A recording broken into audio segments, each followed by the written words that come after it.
نحمده ونصلي على رسوله الكريم اما بعد فاعوذ بالله من الشیطان الرجیم بسم اللہ الرحمن الرحیم السلام علیکم ورحمۃ اللہ وبرکاتہ۔ میں ہوں محمد اویس قرنی اور آپ دیکھ رہے ہیں میرا چینل قرآن 786۔ ناظرین، ڈپریشن انسان کا دشمن ہے، ایسا مرض جو انسان کی زندگی میں براہ راست اثر انداز ہوتا ہے۔ ڈپریشن کا شکار مریض بڑے بڑے کام تو کیا، چھوٹے کاموں کو بھی بڑی مشکل سے سر انجام دیتا ہے۔ اس مرض کے تباہ کن اثرات کے باوجود یہ مرض پوری دنیا میں فیشن کی طرح پھیلتا جا رہا ہے۔ اس مرض سے نجات حاصل کرنے کے لیے میں آپ لوگوں کے ساتھ ایک وظیفہ شیئر کرنے جا رہا ہوں۔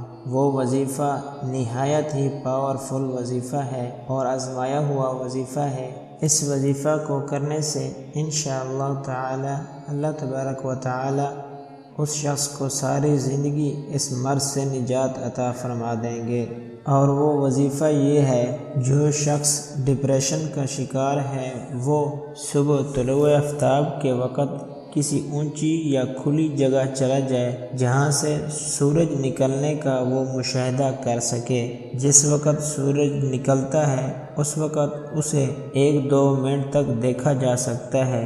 جو ہی سورج کی ٹکڑی نظر آنا شروع ہو تو مریض یا حیو یا قیوم کی تسبیح شروع کر دے۔ صرف 101 بار پڑھنا ہے، 3 دن لگاتار یہ عمل کریں، انشاءاللہ ڈپریشن کا نام بھی باقی نہیں رہے گا۔ اللہ پاک ہم سب کو عمل کرنے کی توفیق عطا فرمائے۔